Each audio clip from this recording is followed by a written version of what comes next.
you for attending. Thank you, Via Great, to invite us today.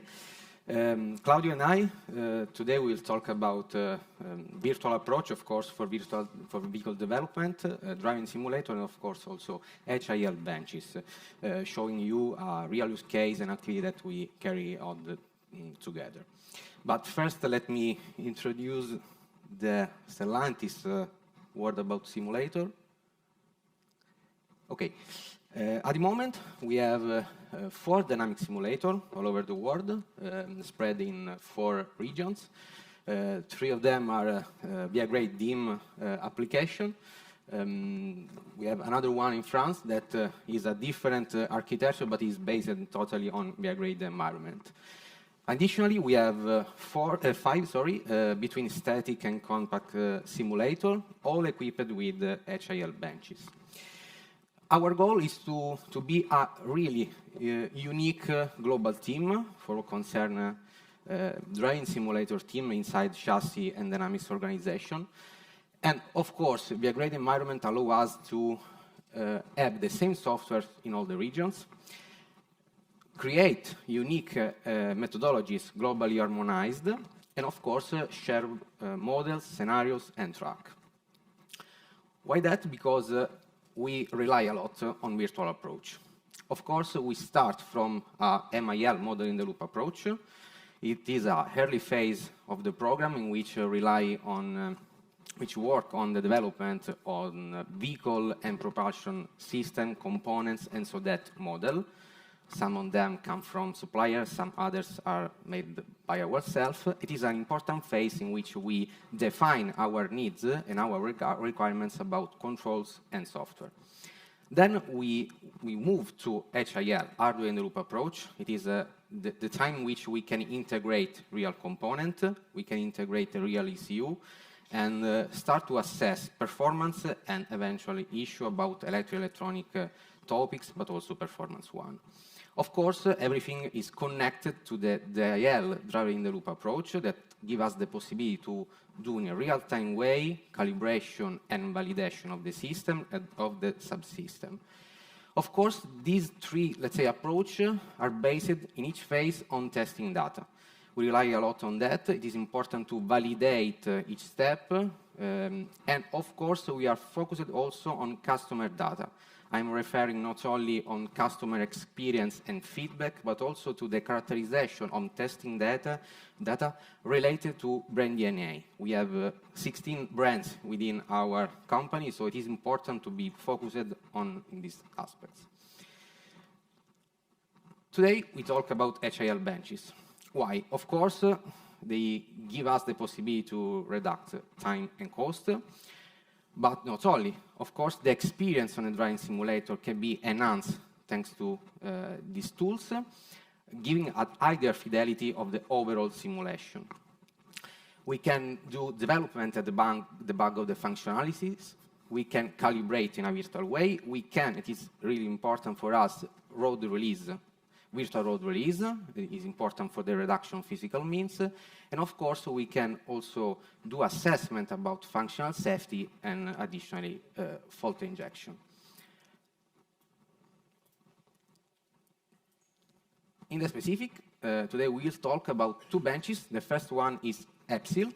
It is composed by our legacy EPSIL bench in the bottom, and a new steering robot bench that give us the possibility to remotize the application and connect this bench to our driving simulator. With these tools, we can do, again, calibration of the EPS boost curve. We can calibrate damping features that are even more important in our vehicles, and of course, calibrate also ADAS functionalities. The same approach is about braking system module. So brake-hill, again, we have brake pedals, we have the ECU, of course, calipers, an equivalent hydraulic circuit, and so that we have the possibility to connect with the driving simulator to give the vehicle model the real response, the real dynamics, but also the feedback to the driver. We can calibrate, so ABS, ESG on high mu, low mu condition. We can work on the brake blending calibration between hydraulic brake and regenerative braking, and again, ADAS, functionalities calibration. Now I leave the floor to Claudio. Thank you, Andrea, and thank you for coming today. So a few words about Meccanica 42 for those of you that doesn't know us.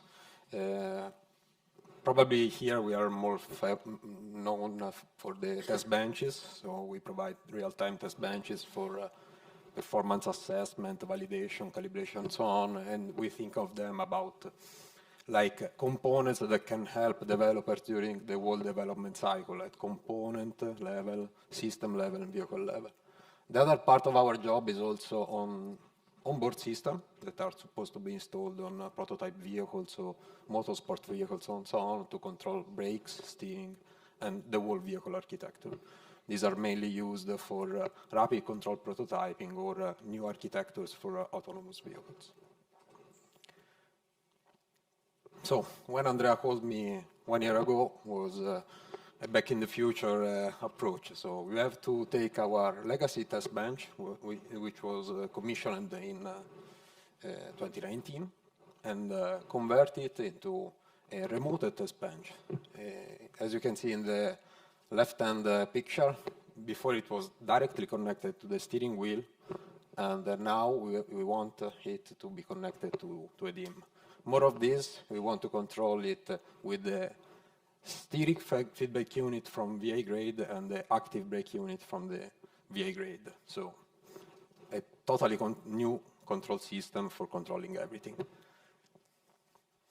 So for what concerns the steering system, we are starting from Epsil in the second generation, which was already in Stellantis facilities, which has as input the pinion torque coming from the steering column, as an input coming from the vehicle model simulation as a target for the tire forces, and the output of this signal of this test bench is the rack displacement. Of course, to have the EPS properly connected, we have to also provide all the rest bus simulation in the EPS itself. Then we have to add a steering robot to control it, not anymore by a steering wheel, but with a motor. And the input for this steering robot will be the steering wheel angle coming from the cockpit. And the output will be the steering wheel torque measured through a torsiometer and used as a feedback in the cockpit itself. Then we added also this, what we call a steering motor cube, which is a frame for holding the steering robot and have the possibility of adjusting the position of the eye shaft with respect to the steering rack. So the second generation of Epsil, now probably some of you have already seen the third one, which is in our booth. The second generation was based on ball screw actuators. It was with two different ball screw actuators, so you can have independent control of the tie rod forces on left and right tie rods. And it was based on a big aluminum frame. This test bench was largely used by Stellantis in the past, and we had also some papers. The most nice, in my opinion, was the one presented in Chassis Tech in 21 about the calibration of the steering feeling for the Maserati MC20. As I said before, we are receiving from the vehicle model the target for the left and right tie rod forces, the vehicle speed, and all the other signals that are supposed to be fed to the EPS, and the feedback back to the car-real-time model is the actual force exerted on the tie rods and the actual position of the rack. This has been coupled with a steering robot, which is quite a performant one. It has a peak torque of 60 Newton meters and is capable at that torque of 2900 degrees per second. This component is coupled with a torsiometer with an high fidelity, and it has a communication latency of the whole cycle of less than 3 milliseconds. The communication protocol is EtherCAT to be as rigid in being real-time as possible, and the safety system is based on multisensorial STOs.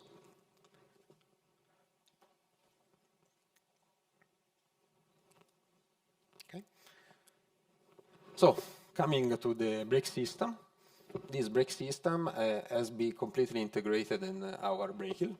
Probably you saw it in our booth, which is a frame connecting together all the brake plant with the calipers and the pedal and all the ECUs that are involved into the simulation.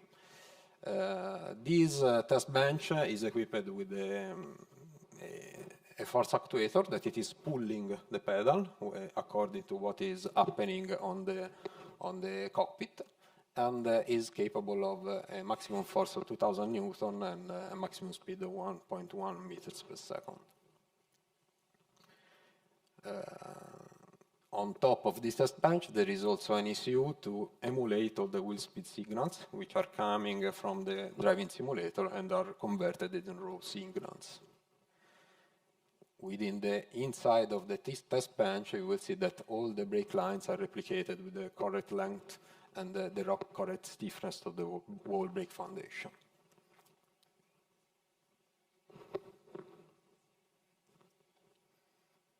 Okay, so closing up, this was the architecture. So we have the DIM, which enables the test rig to be driven by a human with all the accelerations, which is controlled by a vehicle model, and then this is the connection with the hardware-in-the-loop test system. The hardware-in-the-loop test system is supposed to be connected also more than one driving simulator. So you can use the brake system with one driving simulator and the steering system with another driving simulator.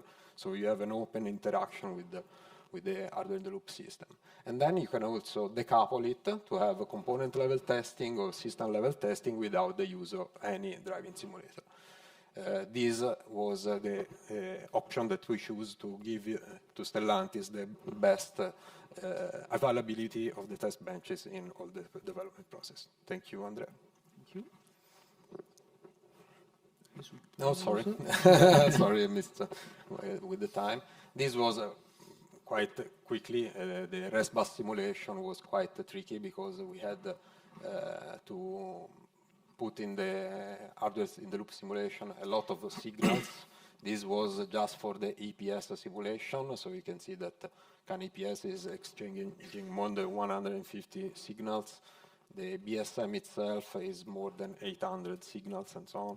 And when you use all of them together, it is a huge amount of signals that need to be emulated to properly integrate the ECUs into the driving simulation loop.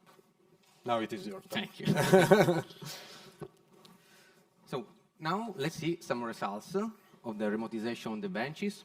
Of course, it was really important to have a real-time capability, and so that we can see about steering system, the tracking, let's say, of the steering wheel angle target versus measured one in a step and release maneuver.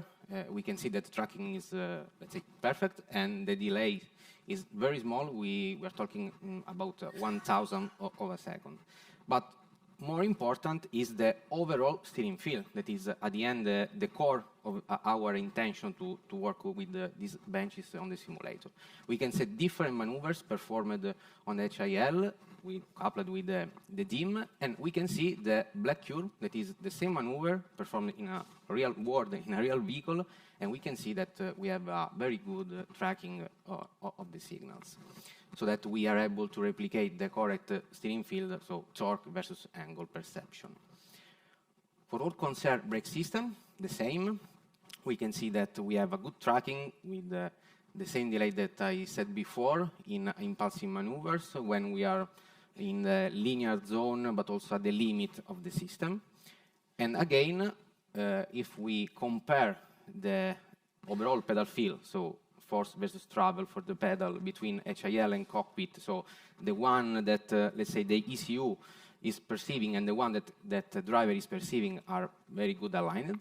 The same also for the experimental acquisition. The black curve is acquired on the real vehicle, and we are perfectly replicating the behavior. So to conclude, we achieve our target to create this mechanical and electrical integration with a compact solution. Target about latency, signal transfer are achieved. We gain our approval, let's say, from a subjective point of view, and as we said, we've seen also from objective point of view. What's next? Our idea is to extend this approach, so the integration also to other components related, of course, chassis, vehicle dynamics, and ADAS world. We would like to work together in order to make much more modular the bench that we have right now, in order to put different components for different platform and so on. We can think about Gen 3 upgrade and also to extend this application also to the other regions. So thank you, Claudio, thank you, Meccanica 42, for this job and for these results. Thanks to you for the opportunity and for the last sentence. Thank you all.